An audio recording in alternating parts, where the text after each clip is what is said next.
पासून आभार मानतो. कारण कोळीवाडे गावठाणाचा विषय म्हटला की 227 नगरसेवकांमध्ये खूप कमी शक्यता असते बोलण्याची. कारण कोळी लोकांबद्दल प्रेम सर्वांना आहे, परंतु सभागृहामध्ये कोळीवाड्यांना न्याय मागण्याचा जो प्रयत्न आज स्वप्ना मात्रेने केला त्याबद्दल शतशः आभार. आम्ही कोळी मुंबईचे राजे आहोत, दर्याचे राजे आहोत आणि या मुंबईचे आद्य नागरिक आहोत. परंतु या मुंबईकरांना, या महाराष्ट्र सरकारला त्या कोळी आग्र्यांचा विसर पडलेला आहे. दुर्दैवाची गोष्ट आहे, ब्रिटिश कालीन आम्ही कोळी या मुंबईच्या कोळीवाड्यात राहतो, या बेटावर राहतोय. मुंबई महानगरपालिकेच्या स्थापनेपासून तर आजतागत कोळीवाड्यांचा कोणीच विचार केलेला नाहीये. आज देखील आमच्या राहत्या घरात, मी कोळीवाड्यात राहतो, माझ्याकडे जी सनद आहे ती ब्रिटिश कालीन सनद आहे. माझ्या पंजोबांच्या नावाची सनद आहे. माझ्या असेसमेंट्स, मी ज्या घरामध्ये राहतो हे वडिलोपार्जित घर आहे, ते देखील घर माझ्या पंजोबांच्या नावावर आहे. तरी देखील आज आमचे कोळीवाडे हे अनधिकृत घोषित केलेले आहेत. काय आम्ही वाकडं केलंय हो मुंबई महानगरपालिकेचं आणि प्रशासनाचं, की मुंबईचा आद्य नागरिक, महाराष्ट्र राज्यामध्ये आम्ही राहणे मुंबईकर, आज देखील आम्ही अनधिकृत असं गिनलं जातो. मुंबई महानगरपालिकेच्या असेसमेंट्स प्रमाणे, डिटेल्स प्रमाणे मुंबई महानगरपालिका आज देखील आम्हाला अनधिकृत ठरवतं. हे ठरवण्याचा अधिकार मुंबई महानगरपालिकेला कोणी दिला? आज आमचे असेसमेंट्स जे आहेत, जर तुम्ही चेक केलात, आज तुम्ही आमचे जर असेसमेंट बिल जर चेक केलात, तर ते देखील फक्त या कोळी लोकांकडे, या कोळी आग्र्यांकडे डेटम लाईन अंडर 1961-62 च्या डेटम लाईनच्या खाली फक्त आणि फक्त या कोळीवाड्यांमध्येच तुम्हाला असेसमेंट बिल दिसतील. हे पूर्ण सभागृह मान्य करेल. महाराष्ट्र सरकारने 1995चा प्रोटेक्शन जे बाहेरून आलेले लोंढे होते, बाहेरून आलेले उपरे होते, यांना 1995चा प्रोटेक्शन दिला. त्यानंतर 2000 सालचा प्रोटेक्शन दिला. त्यानंतर 31 डिसेंबर 2011चा प्रोटेक्शन दिला. आणि आम्ही मूळ मुंबईकर, आम्ही मूळ कोळी आज देखील 1961-62च्या डेटम लाईन मध्ये आहोत. ही शर्मेची बाब नाही का? दुर्दैव आहे, आम्ही आता फक्त कागदावर राहिलोत. मुंबई आमची कोळ्यांची नाही, कुणाच्या बापाची. ताई, तुम्ही देखील घोषणा दिली होती. तुम्हाला जर आठवत असेल, जेव्हा विषय आला होता मच्छी कापण्यावरून, रस्त्यावर मच्छी कापणं हे अनधिकृत असं ठरवलं, विषय चर्चेला आलेला, तेव्हा तुम्ही देखील कलिना मार्केटमध्ये व्हिजिट केला होता वाकोल्याला. आणि तेव्हा तुम्ही न्यूज मध्ये देखील तुम्ही बाईट जेव्हा देताना तुम्ही म्हणालात, मुंबई आई कोळ्यांची नाही कुणाच्या बापाची. धन्यवाद, मी मनापासून तुमचे आभारी आहे. कारण तुम्ही देखील कोळ्यांचा अधिकार ही मुंबई कोळ्यांची हे तुम्ही मान्य केलं.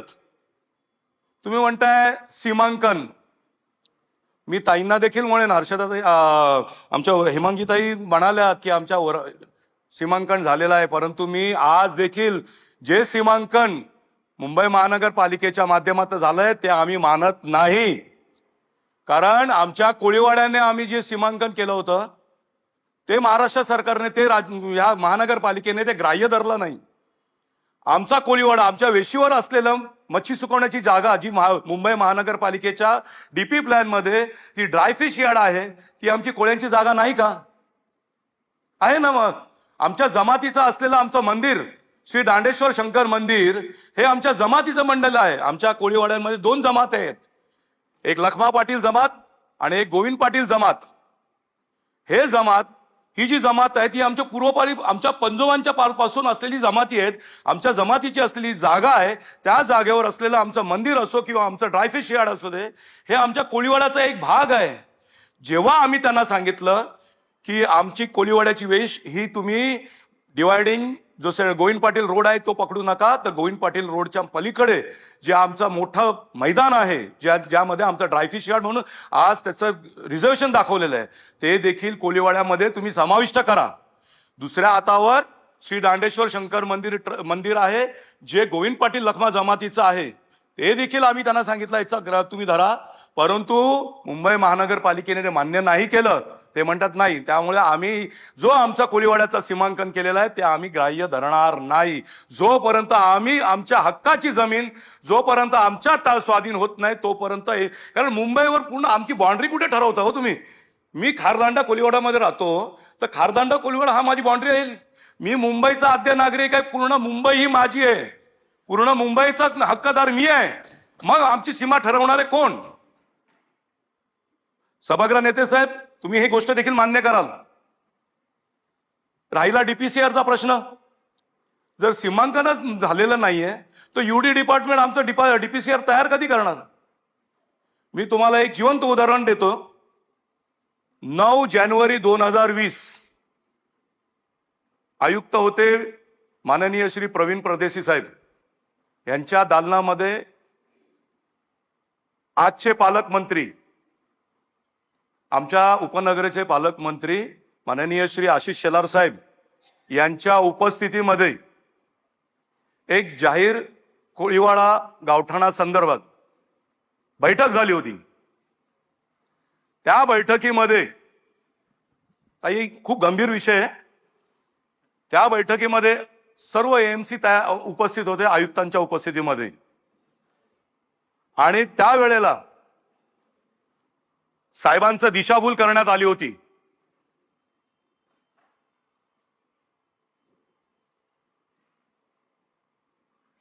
त्या मीटिंग मध्ये साहेबांची दिशाभूल करण्यात आली होती की यूडी डिपार्टमेंटने डीपीसीआर तयार केलेला आहे आणि ते महसूल खात्यालाच पाठवण्यात आलेलं आहे. तेव्हा मी शेलार साहेबांना सांगितलं, साहेब आपले जे यूडी डिपार्टमेंट आहे ही आपली दिशाभूल करतायत, मला थोडंसं याच्यावर बोलायचं आहे. त्यावेळेस मला फक्त 2 मिनिटं, कारण खूप माझ्या जिवारी लागणारा विषय आहे, माझ्या कोळीवाड्याचा विषय, आणि त्यासाठी मला मी सभागृह नेत्यांना विनंती करतो की आपण देखील मला 5 मिनिटं महापौरांना सांगून की मला थोडासा वेळ वाढून द्यावा, कारण महत्वाचा विषय आहे. नाही बोललो तर मला वेळ मिळणार नाही. महापौर मॅडम, मी तुम्हाला विनंती करतो, फक्त 2 मिनिटं बोलू द्या मला. आशिष शेलार साहेबांना मी त्यावेळेला विनंती केली होती 2020 साली, 9 जानेवारी 2020. मी त्यांना सांगितलं यूडी डिपार्टमेंट आपली दिशाभूल करत आहे. ते म्हणाले कसं काय? म्हटलं मी बोलू का? तर त्याने सांगितलं, मला साहेब म्हणाले बोला. मी आयुक्त महोदयांना विनंती केली की आयुक्त महोदय, आपण यूडी डिपार्टमेंटच्या स्टाफला सांगा की जर डीपीसीआर तयार असेल तर तो आयुक्तांच्या समोर सादर करा. 15 मिनिटं इकडे तिकडे टहल केल्यानंतर मी म्हटलं, बघा साहेब, जर त्यांच्याकडे यूडी डिपार्टमेंटकडे रिपोर्ट तयार असता तर त्याने त्वरित आणला असता. परंतु नंतर 15-20 मिनिटांनंतर ती आले आणि त्यांनी सांगितलं की आम्हाला महसूल खात्यामधून काही मेसेजेस आहेत तर आम्हाला करेक्शन्स करायचे आहेत. मग तुम्ही खोटं का बोललात? ते म्हणतात की कोळीवाड्यामध्ये कमीत कमी 6 मीटरचा रस्ता हवा आहे, XYZ बरेचसे नॉर्म्स आहेत. कारण मला खूप कोळीवाड्याचा खूप अभ्यास केलेला आहे, खूप अभ्यास केलाय. कोळीवाडे कसे वाचवायचे, काय करायचं, मला खूप अभ्यास आहे.